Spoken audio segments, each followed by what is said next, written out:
Live again at 7 PM for another lecture on power systems. तो वापस आ चुके हैं मेरे भाई पावर सिस्टम का अगला लेक्चर लेके, जिसका आप सभी लोगों को इंतजार था, टाइप्स ऑफ कंडक्टर। तो आज मैं आपसे बात करने वाला हूं कंडक्टर की शेप के बारे में कि कंडक्टर कितनी तरह के होते हैं। कल मैंने आपको इंट्रोडक्शन दे दिया था, solid conductor, single strand conductor, stranded conductor, then composite stranded, bundled conductor, ये सारे मैंने आपको नाम बता दिए थे। और सॉलिड कंडक्टर हमने शुरू कर लिया था और बहुत बेसिक क्वेश्चन आंसर भी कर दिए थे मेरे भाई। क्या क्या आंसर कर दिया था कि क्यों सिलेंड्रिकल कंडक्टर होता है, क्यों उसके अंदर एजेस नहीं होते हैं, कंडक्टर हॉलो होना चाहिए, सॉलिड, ये सारे जवाब हमने देखे थे कल के लेक्चर में। और आज वहीं से आगे कंटिन्यू करेंगे और आज आपको पढ़ाने वाला हूं एक बहुत अच्छा कॉन्सेप्ट, स्किन इफेक्ट, और बहुत ज्यादा डिटेल में स्किन इफेक्ट और बहुत ज्यादा डिटेल में पढ़ाने वाला हूं। मजा आ जाएगा मेरे भाई, लिटरली एंजॉय करने वाले हो। ठीक है, चलो। तो सबसे पहले मैं अपने आप को इंट्रोड्यूस कर देता हूं मेरे उन दोस्तों के लिए जो मेरे साथ पहली बार जुड़ रहे हैं, मुझसे पहली बार मिल रहे हैं। तो मेरे दोस्त, मेरा नाम है अंकित गोयल, मेरा गेट में 2 बार AIR 1 रहा है, 2014 और 2018 में। मुझे प्रेसिडेंट ऑफ इंडिया के द्वारा president of India gold medal दिया गया है 2013 में, जबकि मेरी ग्रेजुएशन पूरी हुई थी। और अभी तक मैं 1 लाख से ज्यादा बच्चों को ट्रेन कर चुका हूं गेट और ESC के डिपार्टमेंट में, और ये काउंट बढ़ता ही जा रहा है जैसे जैसे आप मुझसे जुड़ते जा रहे हो। और अभी मैं प्रेजेंटली अनअकैडमी में एज अ डायरेक्टर वर्क कर रहा हूं for GATE department. But the reason कि हम लोग यहां पे क्यों जुड़े हैं, ये सब क्रेडेंशियल मैटर नहीं करते मेरे भाई, मैटर करती है फीलिंग। फीलिंग क्या है? फीलिंग ये है कि हमारी यूट्यूब फैमिली को अंडर 100 रैंक लेके आनी है, टॉप 100 रैंकर सारे इस यूट्यूब चैनल से होने चाहिए। और इस सपने को लिए आप भी जी रहे हो, मैं भी जी रहा हूं, और दोनों लगातार मेहनत कर रहे हैं। दोनों लगातार मेहनत कर रहे हैं मेरे भाई, लगातार डेली बेसिस पे लगे हुए हैं। आपके लिए मैं नई से नई क्लासेस लेकर के आता जा रहा हूं, नए से नए टॉपिक लेके आता जा रहा हूं, सिर्फ उस रेवोल्यूशन के लिए जो आपने और हमने मिलकर क्रिएट किया है। अब मेरे भाई उस रेवोल्यूशन के लिए लाइक तो बनता है मेरे भाई, तो लाइक सभी लोग कर दें, और शेयर भी बनता है, शेयर आपको करना है, क्योंकि जितना शेयर करोगे उतने हमारे रेवोल्यूशन की रीच बढ़ती है, हमारा रेवोल्यूशन उतने बच्चों तक पहुंचता है, और बच्चे बच्चे तक, गांव गांव में इस रेवोल्यूशन को पहुंचाना आपकी जिम्मेदारी है। आपकी जिम्मेदारी है मेरे भाई, तो अपनी जिम्मेदारी से पीछे नहीं हटना है, लाइक करते जाना है, शेयर करते जाना है। यही मात्र इस कोर्स की फीस है, और यही चीज सिर्फ मुझे मोटिवेट करेगी आपके लिए best of the best content लाने के लिए,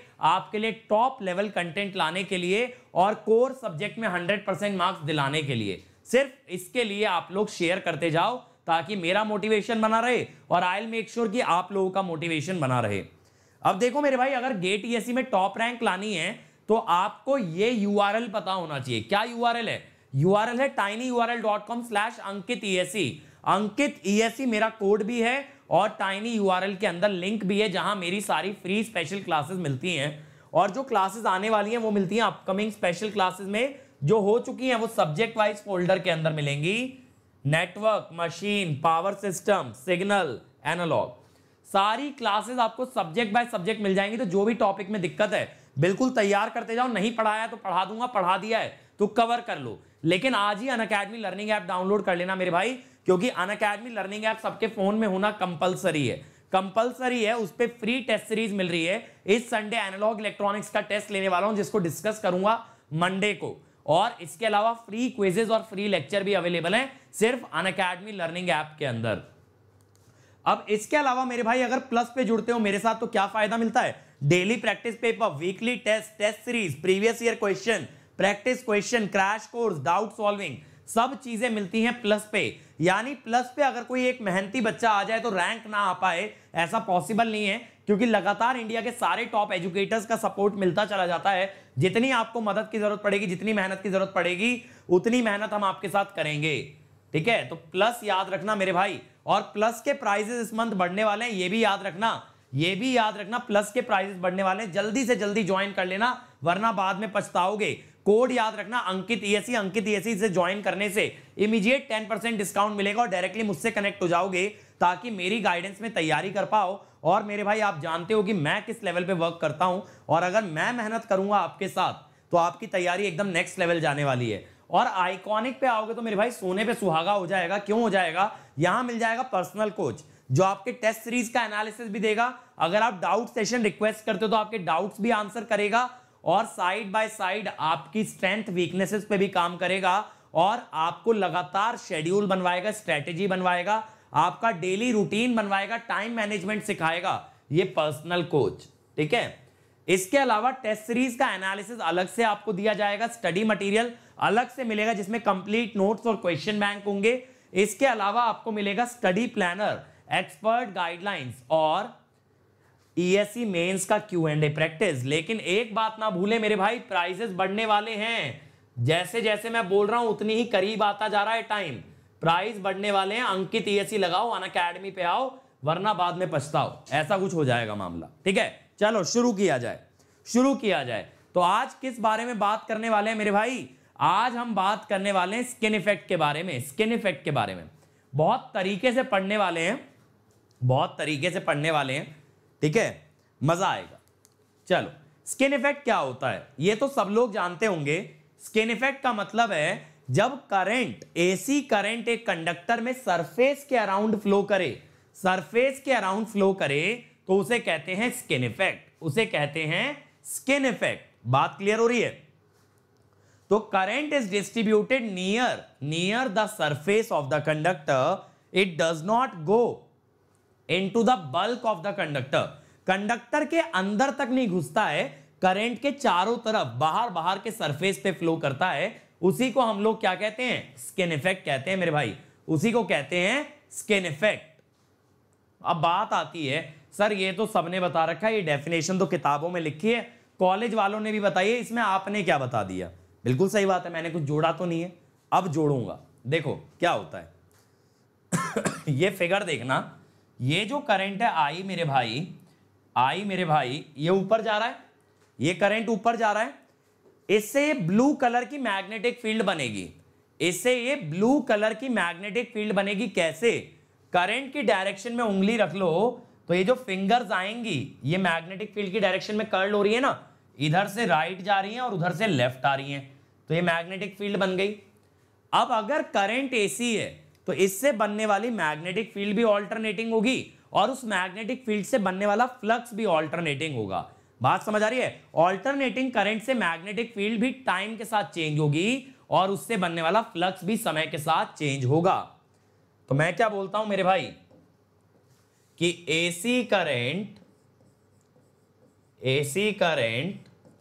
क्या देता है? ऑल्टरनेटिंग एच, और ये क्या देता है? Alternating flux. अब मेरे भाई यहां आ जाते हैं फैराडे महाराज, उन्होंने क्या बोला? जब जब फ्लक्स ऑल्टरनेटिंग होगा तब तब क्या इंड्यूस होगा? ईएमएफ। जब जब फ्लक्स ऑल्टरनेटिंग होगा, जब जब फ्लक्स टाइम के साथ वेरी करेगा तो बनेगा ईएमएफ। क्या बनेगा? ईएमएफ। ये किसने बोला? फैराडे ने। लेंज ने बोला मेरे भाई ईएमएफ तो बनेगा, साथ साथ ये ईएमएफ अपने कॉज को भी अपोज करेगा, तो मैं क्या बोलता हूं यहां से मैं बोलता हूं कि ईएमएफ इंड्यूस्ड और it opposes cause of induction, और कॉज ऑफ इंडक्शन क्या है आपका? H।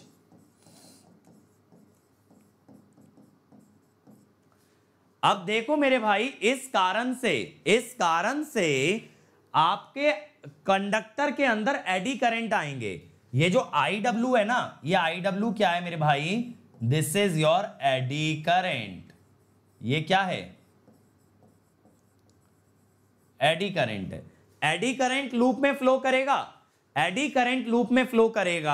तो एडी करंट ऐसे फ्लो करे कि ये ब्लू वाली मैग्नेटिक फील्ड को अपोज करे। कैसे? देखो, ये एडी करंट एंटी क्लॉकवाइज जा रहा है, तो इसकी मैग्नेटिक फील्ड कैसे आ रही है? आउटवर्ड। ये ब्लू वाली कैसे जा रही है? इनवर्ड। ये एंटी क्लॉकवाइज फ्लो कर रहा है तो इसकी मैग्नेटिक फील्ड आउटवर्ड्स, और ये ब्लू वाली जा रही है इनवर्ड्स। ऐसे देखो, ये वाला क्लॉकवाइज फ्लो कर रहा है, तो इसकी मैग्नेटिक फील्ड रेड वाले की जा रही है अंदर, और ये ब्लू वाली आ रही है बाहर। तो रेड वाला करंट ऐसा होगा कि इससे जो भी एडी करंट बनेंगे एडी करेंट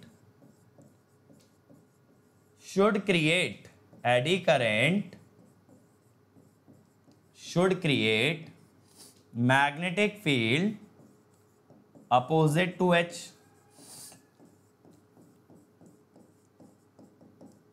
ठीक है भाई,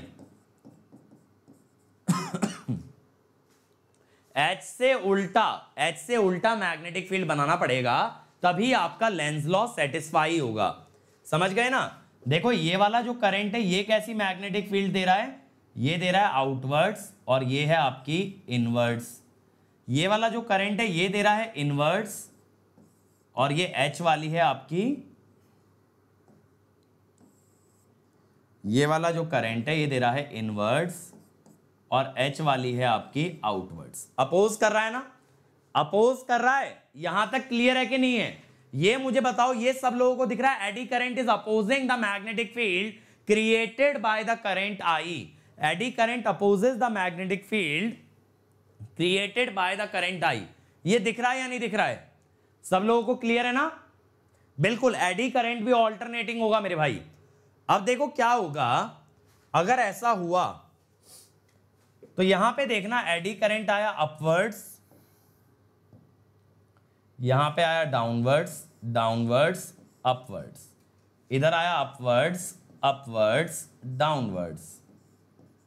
अब देखो अंदर की तरफ जो एडी करंट आ रहे हैं, जो ग्रीन में दिखा रहा हूं, ये आई के अपोजिट हैं और बाहर वाले एडी करंट आई के सेम डायरेक्शन में है। अंदर वाले अपोजिट है, बाहर वाले सेम डायरेक्शन में है, तो बाहर करंट बढ़ जाता है, अंदर करंट हो जाता है कम। जब दोनों सेम डायरेक्शन में तो ऐड हो गए, दोनों अपोजिट हैं तो सब्ट्रैक्ट हो गए। तो eddy current reduces the total current inside the conductor and increases the total current at the surface of conductor. और यही है स्किन इफेक्ट कि ज्यादा करंट कहां फ्लो करता है, सरफेस पे या स्किन पे। स्किन हमारी बॉडी का आउटर सरफेस ही तो है, इसी पे फ्लो कर रहा है ना। कंडक्टर के सरफेस को क्या बोलोगे? कंडक्टर की स्किन। तो कंडक्टर की स्किन पे जब करंट भारी मात्रा में फ्लो करे, that is called as the eddy current, that is called as the skin effect। ठीक है, जो एडी करंट की वजह से बढ़ गया है हमारा टोटल करंट। तो मैं क्या बोल देता हूं यहां पे, देखो I increases क्लियर हुआ सबको? स्किन इफेक्ट का फिनोमिना क्या है, स्किन इफेक्ट का फिनोमिना क्या है, ये क्लियर हो गया? तो आपको बहुत लोग बोलेंगे नॉन यूनिफॉर्म फ्लक्स लिंकेज,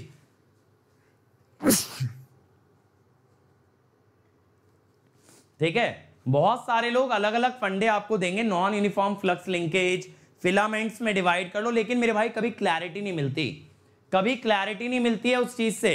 अब मैंने जो आपको चीज बताई है उससे आपको क्लैरिटी बहुत तगड़ी मिलेगी, उससे आपको बहुत इजीली समझ आ गया है कि कैसे स्किन इफेक्ट की वजह से, कैसे स्किन इफेक्ट की वजह से आपका, सॉरी एडी करंट की वजह से आपका स्किन इफेक्ट आता है। ये चीज आपको बहुत बढ़िया तरीके से समझ आ गई होगी।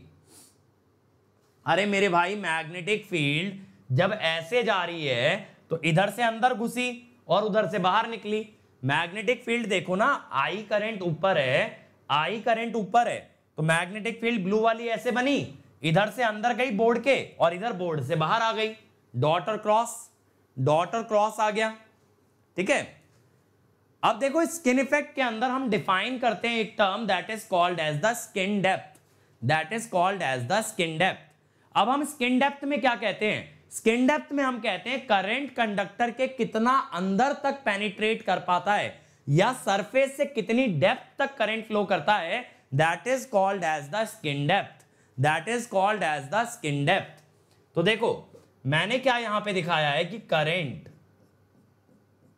इतने लेवल तक एग्जिस्ट कर रहा है, इसे कहते हैं स्किन डेप्थ और डेल्टा, स्किन डेप्थ और डेल्टा, यानी सरफेस से कितनी गहराई तक आपका करंट एग्जिस्ट करेगा।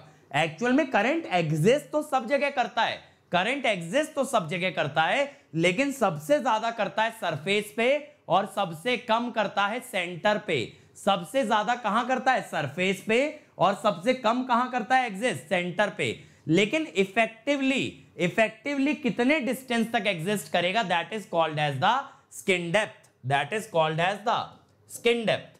अब देखो मेरे भाई, करंट डेंसिटी इस तरह से वेरी करती है। अब यहां d क्या है? d is the depth from surface of conductor, कि भैया कहां तक आप देख रहे हो। और डेल्टा क्या है? डेल्टा है स्किन डेप्थ। ये J क्या है? J है करंट डेंसिटी। J क्या है मेरे भाई? J is the current density. अब आप देखो कि सर अगर डिस्टेंस डेल्टा ले लिया जाए, अगर डिस्टेंस डेल्टा ले लिया जाए तो J होगा J max e to the power -1, J max e to the power -1। तो ये करंट डेंसिटी बहुत कम हो गई, J max bye E, J max bye E। तो करंट डेंसिटी अगर बहुत कम हो जाती है हमारी, अगर करंट डेंसिटी बहुत कम हो जाती है मेरे भाई हमारी, तब हम कह देते हैं कि करंट इसके बाद आएगा ही नहीं। समझ रहे हो? J max bye E, J max bye E बहुत छोटा हो गया, तो मैंने कहा इससे ज्यादा डेप्थ में जाओगे, इससे ज्यादा डेप्थ में अगर जाओगे तो करंट ना के बराबर आएगा। इसीलिए कहां तक करंट एग्जिस्ट कर रहा है? करंट एग्जिस्ट कर रहा है डेल्टा तक, यानी कि स्किन डेप्थ तक। कहां तक एग्जिस्ट कर रहा है? डेल्टा तक, यानी कि स्किन डेप्थ तक। तो मैक्सिमम करंट डेंसिटी कहां है? सरफेस पे। मिनिमम कहां है? सेंटर पे।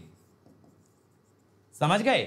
तो स्किन डेप्थ वो डेप्थ है जहां जाके करंट डेंसिटी हो गई J max bye E, J max bye E। अब आप कहोगे सर ये डेल्टा कैसे निकलता है? ये डेल्टा कैसे निकलता है? मेरे भाई पीडीएफ आपको मिल जाएगा टेलीग्राम चैनल पे, कल वाला भी और आज वाला भी। अब पीडीएफ को छोड़ के लेक्चर पे ध्यान दे लो, ठीक है? डेल्टा होता है √2 बाय ओमेगा सिग्मा म्यू। अब यहां ओमेगा क्या है? Angular frequency. सिग्मा क्या है? कंडक्टिविटी। और म्यू क्या है? परमिएबिलिटी। म्यू क्या है? परमिएबिलिटी। तो अब देखो, अगर आपका एक कंडक्टर बहुत बेहतरीन कंडक्टर है तो उसका सिग्मा बहुत हाई होगा, उसके अंदर डेल्टा बहुत कम होगा। डेल्टा बहुत कम होगा तो ज्यादातर करंट कहां एग्जिस्ट करेगा? सरफेस के नियर। करंट अंदर उतना ही कम जाएगा। जितना कम डेल्टा, करंट उतनी कम गहराई तक फ्लो करेगा। तो जितना अच्छा कंडक्टर उतना कम करंट का अंदर पेनिट्रेशन। जितना बेहतरीन कंडक्टर उतना कम करंट का अंदर पेनिट्रेशन। बात समझ आया? तो मेरे भाई इसीलिए जो आइडियल कंडक्टर होता है ना, करंट उसके अंदर जाता ही नहीं है, करंट सिर्फ उसके सरफेस पे फ्लो करता है। तो ईएमटी में जो आप शीट करंट की बात करते हो, मैग्नेटिज्म में सरफेस करंट की बात करते हो मैग्नेटिज्म में, वो एक परफेक्ट कंडक्टर है। वो एक परफेक्ट कंडक्टर है जिस कारण से करंट उसके अंदर ना घुस के सारा करंट उसके सरफेस पे से चला गया, सारा करंट उसके सरफेस पे से चला गया। और ये गधा प्रसाद कोई पूछ रहा है कि ओमेगा एंगुलर फ्रीक्वेंसी क्या होती है, तो मेरे भाई ये होती है 2πf, ठीक है, जहां f होगा 50 हर्ट्ज। अब आगे की बात सुनो, बेहतरीन कंडक्टर में करंट अंदर पेनिट्रेट नहीं करता, बेहतरीन कंडक्टर में करंट अंदर पेनिट्रेट नहीं करता। करंट सिर्फ ऊपर ऊपर फ्लो कर जाता है, करंट सिर्फ ऊपर ऊपर फ्लो कर जाता है। ऐसे ही परमिएबिलिटी बढ़ने से भी आपकी स्किन डेप्थ कम होती है, स्किन डेप्थ कम होती है। तो हम ये कहते हैं as delta reduces skin effect increases.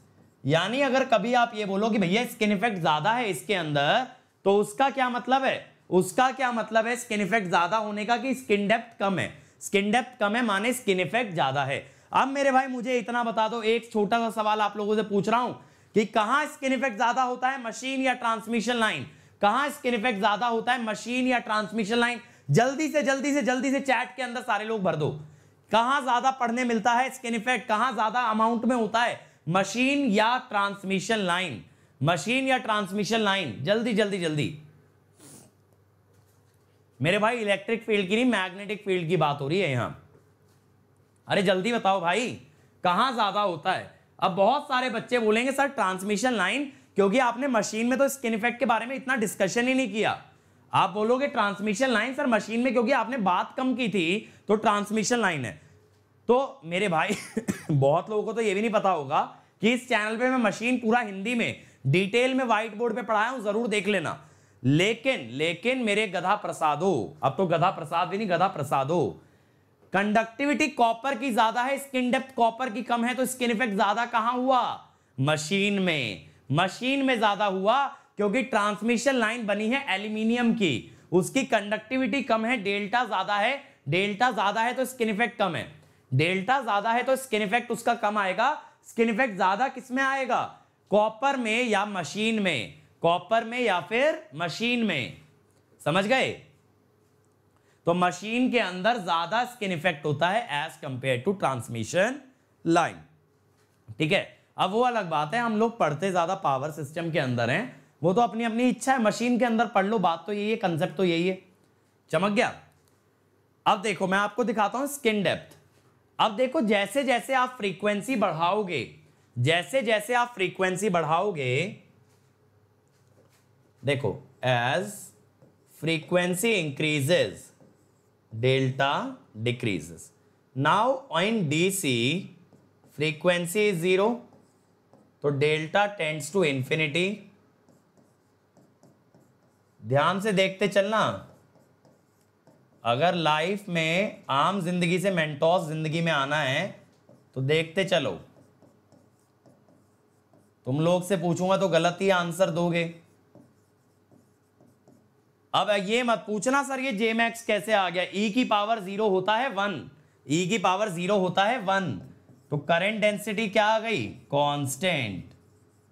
तो इसीलिए मेरे भाई डीसी के अंदर कोई स्किन इफेक्ट नहीं देता, डीसी के अंदर कोई स्किन इफेक्ट नहीं होता है। ये देखो करंट पूरा यूनिफॉर्म है, ये जो येलो वाला रीजन है ना ये करंट है, तो येलो वाला हिस्सा पूरे में फैला हुआ है, येलो वाला हिस्सा पूरे में फैला हुआ है, यानी करंट डेंसिटी कांस्टेंट है, करंट डेंसिटी कांस्टेंट है। अगली बात देखो, जब आपने 60 हर्ट्ज लिया तो करंट डेंसिटी बाहर के एरिया में है, इधर करंट नहीं है, इधर करंट नहीं है। आपने फ्रीक्वेंसी और बढ़ा दी, डेल्टा और कम हो गया, यानी करंट जितना फ्रीक्वेंसी बढ़ाते जाओगे उतना ही बाहर की तरफ रहेगा, उतना ही बाहर की तरफ रहेगा। अब कोई बच्चा मुझसे ये पूछेगा कि सर फ्रीक्वेंसी बढ़ाने से डेल्टा कम क्यों हुआ, फ्रीक्वेंसी बढ़ाने से लॉजिकली डेल्टा कम क्यों हुआ? बताते हैं मेरे भाई। देखो क्या होता है, एडी करंट लॉस, अब थोड़ा मशीन में जा रहा हूं, ठीक है। तो आपको यहां पे ये पता होना चाहिए कि एडी करंट हो या एडी करंट लॉस हो, ये डायरेक्टली प्रोपोर्शनल है फ्रीक्वेंसी के, और एडी करंट डायरेक्टली प्रोपोर्शनल है सिग्मा के, 1/ρ के। तो अब खुद सोचो ना, फ्रीक्वेंसी बढ़ाने से या सिग्मा बढ़ाने से, फ्रीक्वेंसी बढ़ाने से या सिग्मा बढ़ाने से एडी करंट बढ़ता है, एडी करंट बढ़ता है, और अगर एडी करंट बढ़ेगा तो ऑब्वियसली करंट बाहर की तरफ बढ़ जाएगा, अंदर की तरफ कम हो जाएगा। यही तो किया था एडी करंट ने। देखो एडी करंट ने अंदर वाला करंट कम कर दिया था, बाहर वाला बढ़ा दिया था। अगर ये एडी करंट ज्यादा अमाउंट में आया तो अंदर वाला करंट और कम हो जाएगा, बाहर वाला करंट और बढ़ जाएगा। इसीलिए आपकी स्किन डेप्थ किस पे डिपेंड करती है? फ्रीक्वेंसी पे और कंडक्टिविटी पे, फ्रीक्वेंसी पे और कंडक्टिविटी पे। यानी जितनी हाई फ्रीक्वेंसी की बात करोगे उतना कम सरफेस को पेनिट्रेट कर पाएगा करंट। इसका जो सबसे बड़ा एप्लीकेशन है ना वो ईएम वेव में आता है।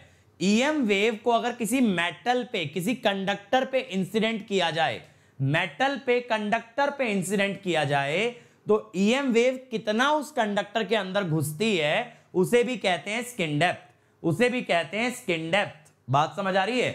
कंडक्टर के अंदर कितना एक ईएम वेव घुसी उसे क्या कहोगे? Skin depth. अब बात है आपको स्किन डेप्थ में ईएम वेव क्यों देखनी है। देखो मेरे भाई ध्यान से सुन लेना मेरी बात को, बहुत अच्छी बात बताने जा रहा हूं। मान लो कोई इंस्ट्रूमेंट है, आप नहीं चाहते बाहर जो आवारा इलेक्ट्रिक और मैग्नेटिक फील्ड है वो उसे इफेक्ट करें, आप नहीं चाहते बाहर घूमने वाली इलेक्ट्रिक और मैग्नेटिक फील्ड उस इंस्ट्रूमेंट तक पहुंचे, तो मेरे भाई चारों तरफ कंडक्टर लगा दो। अब जो कोई ईएम वेव आएगी वो कंडक्टर के अंदर घुस नहीं पाएगी, कहां तक घुसेगी? डेल्टा तक। आप डेल्टा से ज्यादा मोटा कंडक्टर ले लो, अगर उसका डेल्टा 1 mm है, आप 5 mm का थिकनेस वाला कंडक्टर लगा दो तो 1 mm तक तो जाएगी वेव, लेकिन 5 mm अंदर, 5 मिलीमीटर अंदर घुस के उस इंस्ट्रूमेंट तक नहीं जाएगी। इसे कहते हैं इलेक्ट्रोमैग्नेटिक शील्डिंग। क्या कहते हैं? Electromagnetic shielding.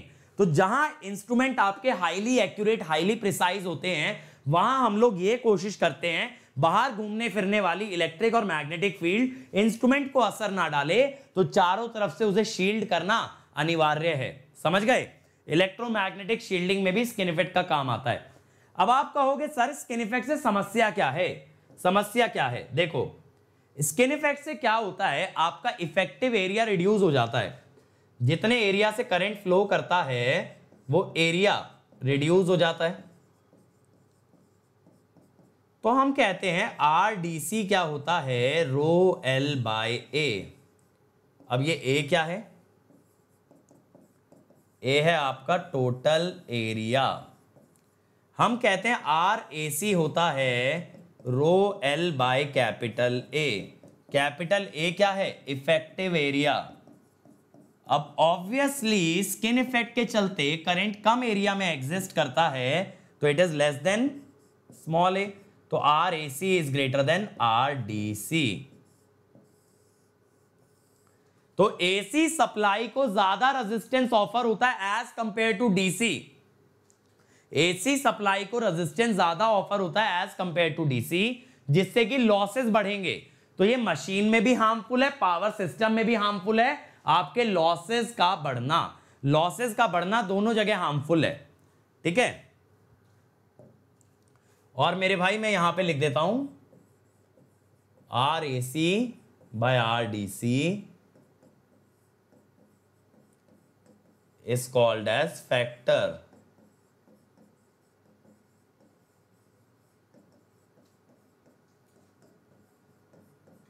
ये it is called as the factor of skin effect, कि स्किन इफेक्ट के कारण रेजिस्टेंस में कितना चेंज आया? RAC by RDC, RAC by RDC। ये बात चमक गई सबको? स्किन इफेक्ट पूरा डिटेल में क्लियर है या नहीं? जल्दी बता दो, पूरा डिटेल में सब लोगों को क्लियर है या नहीं? और ये जो फैक्टर आता है ना, ज्यादातर 1.2 से 1.3 रहता है in case of 50 hertz. 50 hertz पे 1.2 से लेके 1.3 तक वेरी करता है। ठीक है? चलो अब आते हैं अगले कंडक्टर पे। जैसा मैंने आपको बताया था, कहानी सुनाऊंगा तो आपको सॉलिड कंडक्टर में क्या परेशानी है? सबसे बड़ी परेशानी है सॉलिड कंडक्टर के अंदर स्किन इफेक्ट, जिस कारण से कंडक्टर पूरा यूज नहीं हो पाया और कंडक्टर में करंट सिर्फ कम एरिया के अंदर फ्लो किया। तो अब उस परेशानी को हटाने के लिए अगले कंडक्टर पे चलते हैं, स्ट्रैंडेड कंडक्टर। Standard conductor. अब स्टैंडर्ड कंडक्टर क्या होता है? जो पतली पतली वायर से बनता है, उन्हें आपस में ऐसे ट्विस्ट करके जब लपेट के वायर बना देते हैं, इस तरह की वायर बना देते हैं, तो उसे कहते हैं मेरे भाई स्टैंडर्ड कंडक्टर। तो standard conductor consist of multiple strands that are twist together, that are twisted together to form a total conductor, to form a total conductor. तो ये जो पतली पतली वायर है, मैं यहां अगर शेड करूं, ये जो पतली पतली एक एक वायर है, इसको आप बोलते हो स्ट्रैंड। क्या बोलोगे इसको? स्ट्रैंड। और ये पूरी मोटी वायर को बोलोगे स्टैंडर्ड कंडक्टर। Standard conductor. अब आप कहोगे सर इससे स्किन इफेक्ट में क्या भला होगा? अभी उस पे आता हूं, अभी के लिए रुको, आगे बताऊंगा क्या फायदा होगा। अब देखो, अगर सारे स्ट्रैंड्स इसके अंदर, सारी पतली पतली वायर एक ही मटेरियल की बने, तो उसे कहते हैं होमोजीनस स्टैंडर्ड कंडक्टर। अगर सबका रेडियस और सबका मटेरियल सेम है तो that is homogeneous standard conductor. अगर सारी वायर एल्यूमिनियम से बने, अगर सारी वायर एल्यूमिनियम से बने, तो उसे कहते हैं all aluminium conductor. All aluminium conductor का मतलब क्या होगा? ऑल स्ट्रैंड्स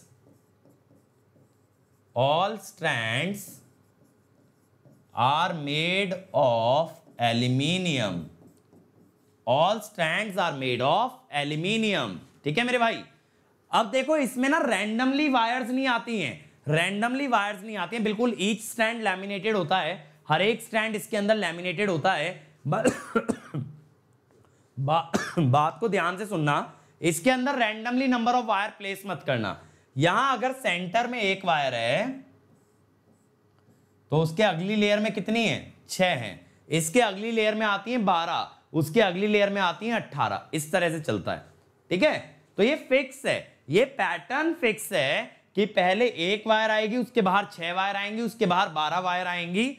ये फिक्स चलता है, ये फिक्स चलता है मेरे भाई। यहां लैमिनेशन का मतलब है इंसुलेशन कोटिंग होती है कि वायर एक दूसरे को टच ना करें। अगर वायर एक दूसरे को टच करेंगी तो स्ट्रैंडेड बनाने का कोई फायदा नहीं है, तो इनके ऊपर कोटिंग दी जाती है ताकि करंट एक वायर से दूसरी वायर के अंदर एंटर ना करे।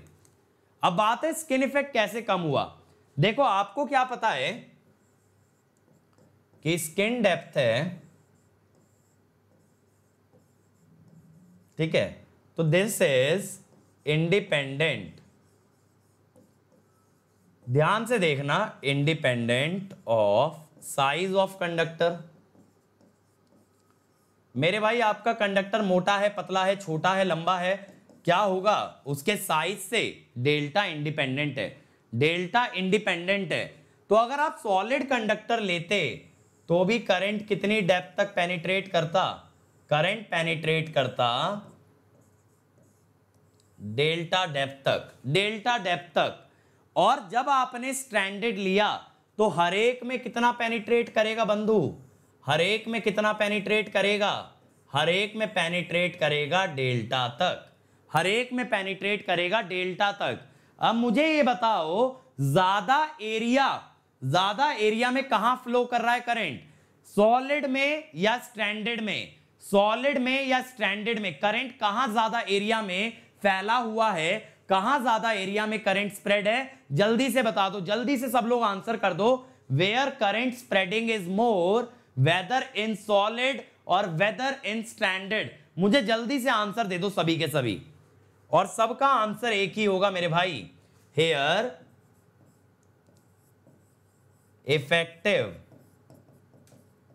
Effective cross section area increases. अगर इफेक्टिव क्रॉस सेक्शन एरिया बढ़ गया तो एसी रेजिस्टेंस डिक्रीजेस, या ये कह दो स्किन इफेक्ट डिक्रीजेस। इस तरह से स्टैंडर्ड कंडक्टर के अंदर आपका स्किन इफेक्ट कम आता है as compare to solid conductor. Solid के मुकाबले स्टैंडर्ड में स्किन इफेक्ट कम होता है, स्टैंडर्ड के अंदर रेजिस्टेंस कम होता है as compare to a solid conductor. Solid के मुकाबले स्टैंडर्ड में स्किन इफेक्ट आपका कम आता है। यह बात क्लियर हो गई सबको, यह बात क्लियर है। चलो यहां तक हमें समझ आ गया, तो मेरे भाई कहानी आगे बढ़ती है। अब सबसे पहले देखो, फिर से रिविजिट कर लेते हैं अपनी पूरी कहानी। सबसे पहले मैंने बताया कि सिंगल स्ट्रैंड कंडक्टर आया, आपने पूछा सर सर्कुलर ही क्यों होती है वायर, वायर सिलेंड्रिकली क्यों होती है। मैंने बोला मेरे भाई अगर और कोई शेप लोगे उसमें एजेस आएंगे, एजेस पे चार्ज डेंसिटी ज्यादा होगी, जहां चार्ज डेंसिटी ज्यादा होगी वहां इलेक्ट्रिक फील्ड ज्यादा होगी, इलेक्ट्रिक फील्ड ज्यादा होगी तो कोरोना ज्यादा होगा, बात खत्म, सिलेंड्रिकल आएगी। ठीक है, इसके बाद आपने पूछा सर क्यों ना हॉलो कंडक्टर ले लिया जाए। मैंने बोला मेरे भाई हॉलो में बड़ा फायदा है कि उसका आउटर रेडियस ज्यादा आएगा सेम करंट के लिए, तो उसकी इलेक्ट्रिक फील्ड कम आएगी, कोरोना कम आएगा, तो हॉलो इज एन एडवांटेज। लेकिन हॉलो के अंदर मैकेनिकल स्ट्रेंथ कम होगी तो वायर लटक जाएगी, वायर का सैग बढ़ जाएगा। तो आपने बोला फिर सर हॉलो का कहां यूज करें, तो मैंने बोला मेरे भाई हॉलो को यूज कर लो बस बार में, वहां कई सारी वायर्स आती हैं तो इलेक्ट्रिक फील्ड का ज्यादा प्रॉब्लम बस बार पे रहता है, वहां हॉलो लगाओगे इलेक्ट्रिक फील्ड घटाओगे तो कोरोना घट जाएगा। आपने कहा ठीक है सर तो वायर लगा लेंगे सॉलिड। मैंने कहा नहीं मेरे भाई पिक्चर अभी बाकी है। मैंने बोला सॉलिड के अंदर आ जाएगा स्किन इफेक्ट जिससे कि रेजिस्टेंस बढ़ जाएगा, लॉसेस बढ़ जाएंगे, एफिशिएंसी कम हो जाएगी। अब आप हो गए पजल, अब क्या करें सर। अब मैंने बोला मेरे भाई इसका उपाय है स्टैंडर्ड कंडक्टर लाओ, करंट का इफेक्टिव एरिया बढ़ाओ, रेजिस्टेंस घटाओ, स्किन इफेक्ट घटाओ। तो इससे हमें पता चल गया स्टैंडर्ड कंडक्टर का एडवांटेज क्या है, it has less skin effect as compare to a solid conductor. लेकिन अब मेरे भाई बात आती है सर सिक्के के हमेशा दो पहलू होते हैं, सर हमेशा कॉइन के टू साइड्स होते हैं, अगर कुछ फायदा है तो ऐसा तो नहीं होगा सर कि कुछ ना कुछ नुकसान ना हो। कहां कैच है, कहां कैच है, उसके लिए पढ़ते हैं कंपैरिजन, उसके लिए पढ़ते हैं कंपैरिजन। स्टैंडर्ड कंडक्टर्स का मैकेनिकल स्ट्रेंथ कम होता है as compare to solid conductor. कहते हैं ना united we stand divided we fall, united we stand divided we fall. अब मान लो मेरे भाई, मान लो कि ये सॉलिड एक है, इसका स्ट्रेंथ काफी ज्यादा है, ये नहीं टूटेगा जल्दी, लेकिन इसको पतली पतली वायर्स में डिवाइड कर दो तो ये फ्लेक्सिबल हो जाएगा। देखा है ना, ये जो तारे लटकी रहती हैं खंबे पे, तारे जो लटकी रहती हैं टावर पे, तारे जो लटकी रहती हैं टावर पे, ये टावर्स की अगर वायर देखोगे तो फोल्ड हो जाती है, वो फोल्ड हो जाती है, वो इजीली ट्विस्ट हो जाती है क्योंकि उसकी मैकेनिकल स्ट्रेंथ कम है। वहीं अगर आप एक रॉड ले लो या एक सरिया ले लो जो कि बिल्डिंग बनाने के काम में आता है, आप उसे नहीं मोड़ सकते। आप उतने रेडियस की वायर को तो मोड़ दोगे लेकिन आप उस सरिये को नहीं मोड़ पाओगे। तो इससे क्या मालूम चला, स्टैंडर्ड कंडक्टर की मैकेनिकल स्ट्रेंथ कम है। अब आपने कहा सर ये तो बड़ा फायदे वाली बात हो गई, क्योंकि वायर को अगर मोड़ लेंगे तो उसे ट्विस्ट करके लपेट के ट्रांसपोर्ट भी कर सकते हैं मेरे भाई, क्योंकि वायर कई कई किलोमीटर की होती है। वायर ऐसी नहीं होती है कि भैया 200 मीटर 100 मीटर की। अगर 100 मीटर का भी सरिया ले लिया जाए, सोच के देखो 100 मीटर का सरिया ट्रक के बाहर निकल जाएगा, उसको ट्रांसपोर्ट कहां से कर दोगे। लेकिन वायर फ्लेक्सिबल है तो बॉबलिन पे आप उसे राउंड कर लो। बॉबलिन क्या होता है, जो बड़े बड़े टायर होते हैं ना, बड़े बड़े टायर होते हैं, उस पर राउंड करके आराम से उसे ट्रांसपोर्ट कर लो और जहां उसे आपको ले करना है, जहां उसे टांगना है वहां उसे टांग लेना। लेकिन साथ ही साथ मैकेनिकल स्ट्रेंथ घटने का एक नुकसान भी है, वो है ये। अभी इस पॉइंट पे आऊंगा सैग, अभी उस पे आऊंगा मैं सैग पे कि मैकेनिकल स्ट्रेंथ घटने का फायदा क्या है, ट्विस्टिंग, और नुकसान क्या है, सैग।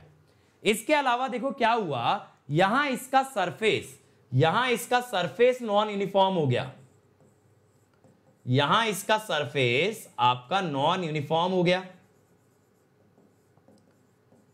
अब अगर बंधु सरफेस नॉन यूनिफॉर्म हो गया तो जहां जहां एरिया कम है, जहां जहां एरिया कम है यहां पे कोरोना ज्यादा होगा। मैंने बताया था ना, जहां शार्प एज बनता है वहां कोरोना ज्यादा होता है, वहां कोरोना ज्यादा होता है। इसी वजह से मेरे भाई, इसी वजह से क्या होता है, कोरोना लॉस इज मोर। ठीक है, ये वाला पॉइंट देखो, surface of standard conductor is not smooth so electric field is non uniform and hence corona loss is more, corona loss is more। अब इसके अलावा देखो ये वायर जो है ना, आप लपेट लपेट के ले जा रहे हो, देखो ऐसे ले जा रहे हो, ठीक है, ऐसे घुमा के ले जा रहे हो, ये सीधी नहीं जा रही है, ये सीधी नहीं जा रही है वायर, आप इसको ट्विस्ट करके ले जा रहे हो, आप इसको ट्विस्ट करके ले जा रहे हो। तो ये वायर का एक्चुअल पैटर्न कैसा है, कुछ इस टाइप से। अगर आप वायर को ऐसे ले जाओगे तो इसकी लेंथ इस डिस्टेंस d से तो ज्यादा होगी, वायर की एक्चुअल लेंथ डिस्टेंस d से ज्यादा होगी ना, यानी कंडक्टर की ज्यादा लेंथ लगेगी, यानी कंडक्टर की ज्यादा लेंथ लगेगी। और कंडक्टर की अगर ज्यादा लेंथ लग गई मेरे भाई, तब क्या होगा, कंडक्टर की ज्यादा लेंथ लग गई तो उसका रेजिस्टेंस भी बढ़ेगा। लेकिन आप कहोगे सर स्किन इफेक्ट की वजह से तो रेजिस्टेंस कम हो रहा था, अभी तो आपने बोला यहां स्किन इफेक्ट कम है तो रेजिस्टेंस कम आता है, यहां स्किन इफेक्ट कम है मेरे भाई तो मैंने बोला था रेजिस्टेंस कम आता है। अब दो चीजें हो गई, लेंथ बढ़ने से रेजिस्टेंस बढ़ गया और स्किन इफेक्ट कम होने से रेजिस्टेंस कम हो गया। डोमिनेट करता है स्किन इफेक्ट, इसी वजह से ओवरऑल रेजिस्टेंस घटेगा। यानी स्किन इफेक्ट अगर 5 ओम घटा रहा है तो लेंथ 2 ओम बढ़ा रही है, लेंथ 2 ओम बढ़ा रही है, स्किन इफेक्ट 5 ओम घटा रहा है, तो नेट रिडक्शन ही आना है 3 ओम का। तो overall the resistance reduces, overall the resistance reduces. अब एक गधा प्रसाद का क्वेश्चन है, ट्विस्ट क्यों किया मेरे भाई, ऐसे सीधी सीधी वायर अगर लगा दी तो खंबे पे पकड़ के तुम खड़े रहोगे, उसे पकड़ के लटके रहोगे क्या कि खुले ना वायर। अगर मेरे भाई कोई कनेक्शन खुलना नहीं होता, घर में कभी नहीं देखा इलेक्ट्रिशियन 2 वायर को लेता है ट्विस्ट कर देता है ताकि वो अनवाउंड ना हो, ताकि वो एक साथ रहें। आप पतली पतली वायर्स को एक साथ ऐसे गट्ठा बना के कैसे होल्ड करोगे, it is practically impossible, it is practically impossible. ठीक है, बट कौन समझाए, कॉमन सेंस नाम की जो सेंस होती है, जो सब्जेक्ट होता है, वो किसी स्कूल कॉलेज में नहीं पढ़ाया जाता ना।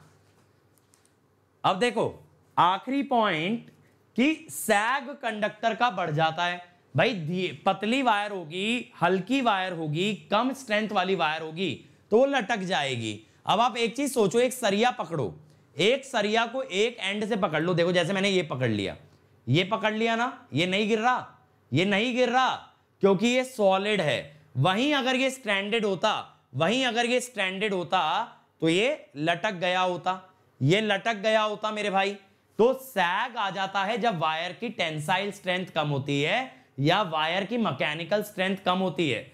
ये सैग का फॉर्मूला क्या होता है, आप इसे कह सकते हो WL² बाय 8T। W क्या है, डेंसिटी। मैं रो लिख देता था, लेकिन एक बच्चे ने बोला सर किताबों में W लिखा है, तो चलो W। मैं पहले डेंसिटी को रो लिखता था। L होता है स्पैन लेंथ। L क्या होता है, स्पैन लेंथ। और T क्या होता है, टेंसाइल स्ट्रेंथ। Tensile strength. अब आप कहोगे सर लटक गई तो लटक गई, इसमें आपका क्या गया? मेरे भाई मेरा कुछ नहीं गया, चला तुम्हारा जाएगा अगर तुम इसके नीचे से चले गए। चला तुम्हारा जाएगा अगर तुम इसके नीचे से चले गए, क्योंकि ये वायर तुम्हें खींच के अपने पास बुला लेगी कि आओ मुझे पकड़ लो, ठीक है। और तुमने पकड़ लिया तो फिर तो क्या होगा, मेरे को बताने की जरूरत ही नहीं है, मेरे को बताने की जरूरत ही नहीं है, ठीक है। ये तो समझ ही गए होगे ना क्या होगा अगर वायर ने खींच लिया। मेरे भाई वायर ने खींच लिया तो समझ रहे हो ना क्या होगा। इसीलिए सैग बढ़ने से ये जो H होता है ना, इस H को बोलते हैं क्लियरेंस। क्लियरेंस कम हो जाता है, क्लियरेंस कम हो जाता है। और क्लियरेंस अगर कम हो गया तो मेरे भाई नीचे से गुजरने वाले के लिए जान मान की हानि हो सकती है। इसीलिए क्लियरेंस हाई रहना जरूरी है। अब बात है क्लियरेंस बढ़ाएं कैसे। देखो ये मैंने दिखाया भी है, ये क्लियरेंस बढ़ाएं कैसे, हाउ टू इंक्रीज क्लियरेंस।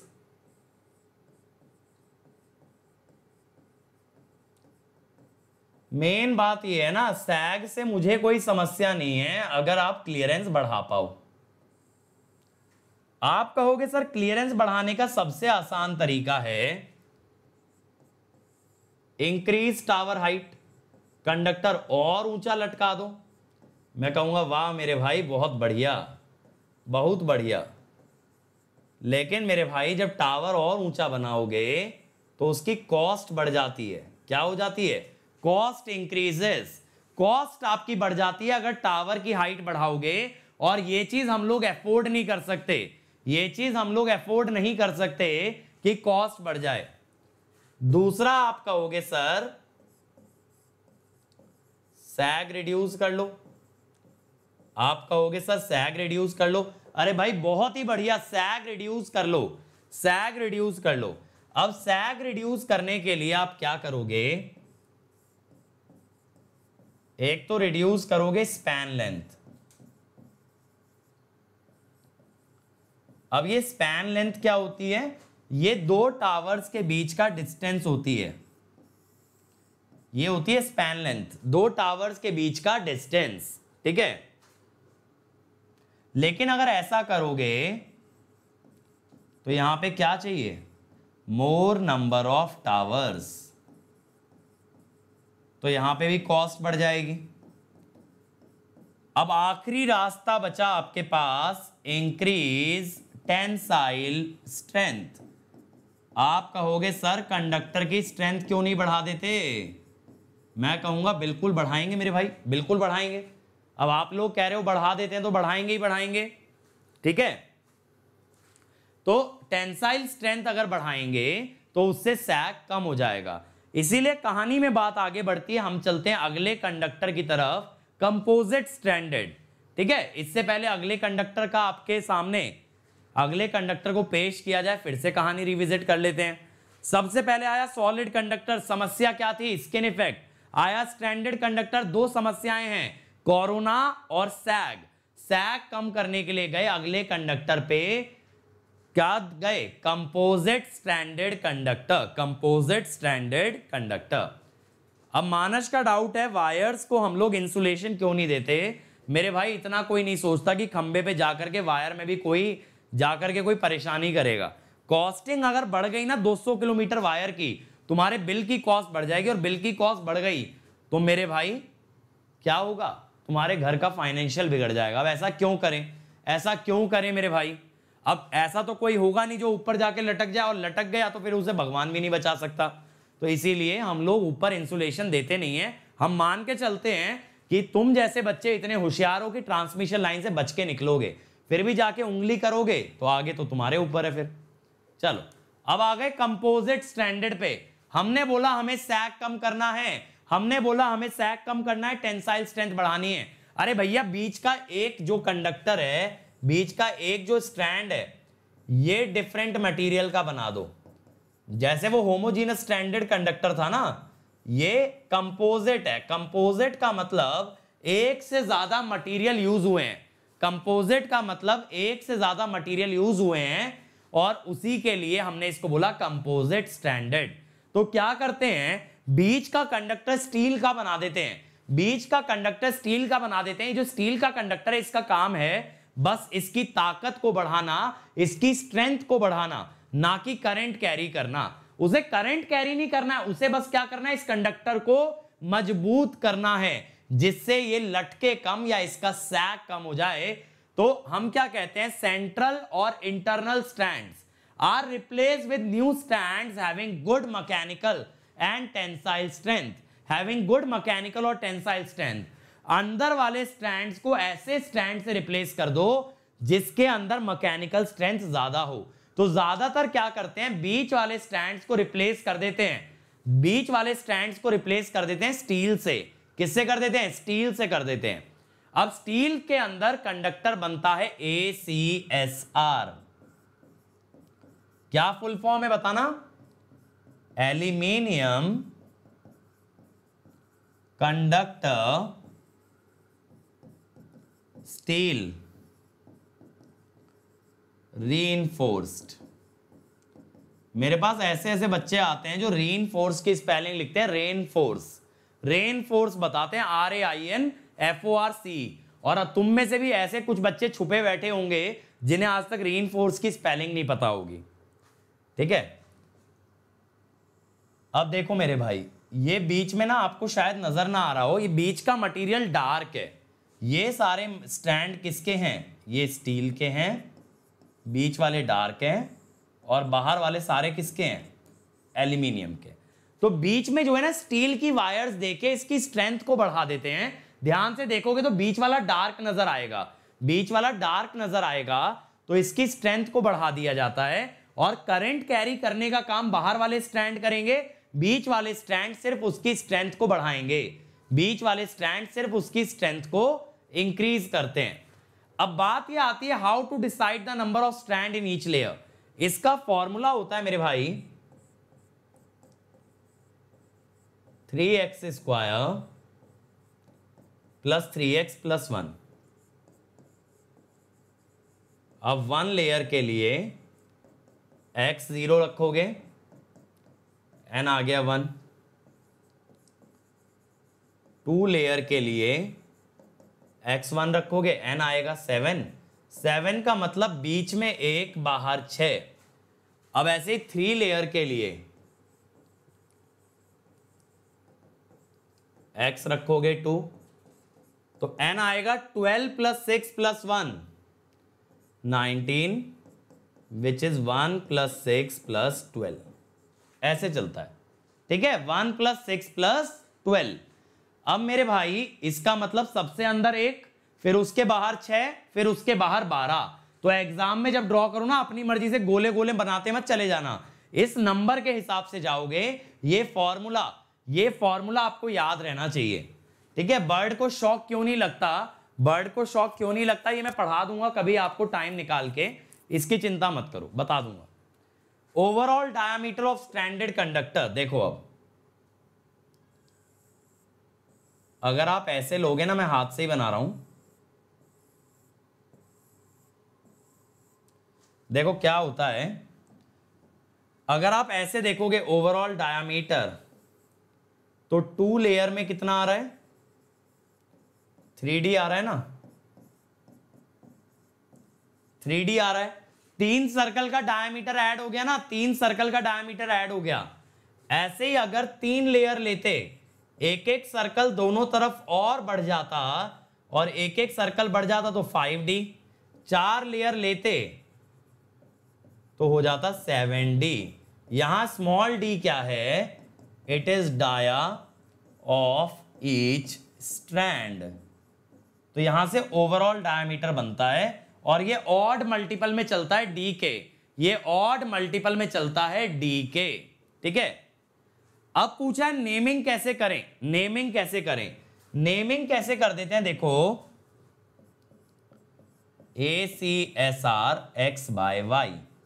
अब ये X और Y क्या होते हैं, इसमें से जो नंबर बड़ा होगा वो क्या होगा, एल्यूमिनियम स्ट्रैंड्स। जो भी नंबर बड़ा होगा ना वो एल्यूमिनियम स्ट्रैंड होगा, और जो भी नंबर छोटा होगा वो क्या होगा, स्टील के स्ट्रैंड। ऐसे मालूम चल जाता है, ऐसे मालूम चल जाता है कितने एल्यूमिनियम के और कितने स्टील के स्ट्रैंड्स चलेंगे। बात चमकी। अगर ACSR 6/1 लिख दिया माने 6 एल्यूमिनियम 1 स्टील, ACSR 1/6 लिख दिया तब भी 6 एल्यूमिनियम और 1 स्टील। ठीक है, तो आपकी नेमिंग पे डिपेंड करता है, जो छोटा नंबर है वो स्टील होगा और जो बड़ा नंबर है वो एल्यूमिनियम। क्योंकि मेरे भाई आप ऐसा नहीं करोगे कि जो स्ट्रेंथ देने वाले कंडक्टर हैं वो मेन कंडक्टर से ज्यादा लगा दिए जाएं, ऐसा नहीं करेंगे। ठीक है, अब देखो प्रॉब्लम एक रह गई, प्रॉब्लम बस एक रह गई, स्ट्रेंथ वाला भी सॉल्व हो गया, प्रॉब्लम क्या बची, कोरोना। कोरोना पे जाने से पहले फिर से कहानी रिवाइज कर लें। सबसे पहले आया सॉलिड कंडक्टर, समस्या थी स्किन इफेक्ट, आया स्ट्रैंडेड, स्किन इफेक्ट कम हो गया, लेकिन प्रॉब्लम दो खड़ी हो गई, सैग और कोरोना। सैग कम करने के लिए आया कंपोजिट स्टैंडर्ड, जिसमें बीच में स्टील लगाया गया। अब एक प्रॉब्लम रह गई, कोरोना। अब मैं क्या कहता हूं, यहां लिखता हूं, टू रिड्यूस कोरोना, एक बहुत सिंपल सा तरीका है, to reduce corona increase number of strands, increase number of strands having small diameter।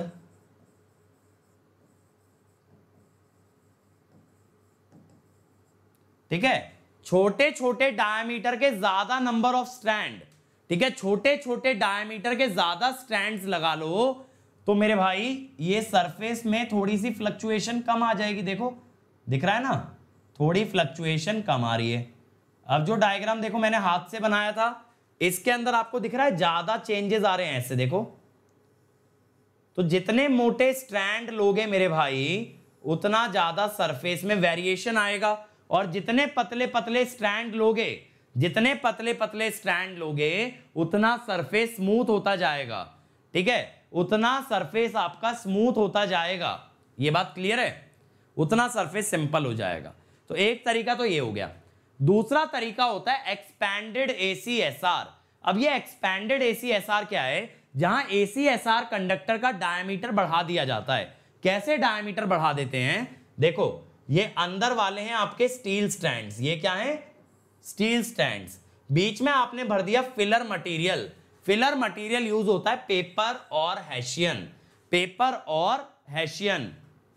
तो ये इंसुलेटिंग मटेरियल भी है, और ये क्या करेगा, बाहर वाले स्ट्रैंड्स को थोड़ा और बाहर कर देगा, तो इससे ओवरऑल रेडियस बढ़ जाता है। तो ओवरऑल रेडियस इंक्रीजेस, जिससे कि इलेक्ट्रिक फील्ड जो कि है λ/2πε/r डिक्रीजेस, जिससे कि कोरोना रिड्यूसेस। तो मेरे भाई इस तरीके से कोरोना की समस्या का भी हल किया जाता है कि ACSR की जगह यूज कर लो एक्सपैंडेड ACSR, एक्सपैंडेड ACSR। बिल्कुल स्टील से भी करंट फ्लो करता है, लेकिन कम करंट फ्लो करता है, ज्यादा करंट फ्लो करेगा एल्यूमिनियम से, ज्यादा करंट फ्लो करेगा मेजॉरिटी एल्यूमिनियम से। अब देखो मेरे भाई, फिर भी अगर कोरोना और कम करना है तो हम जाते हैं बंडल्ड कंडक्टर पे। ठीक है, तब हम जाते हैं बंडल्ड कंडक्टर पे। अब बंडल्ड कंडक्टर के अंदर क्या होता है, एक ही फेज में एक से ज्यादा कंडक्टर यूज किए जाते हैं, तब वो कहलाता है बंडल्ड कंडक्टर।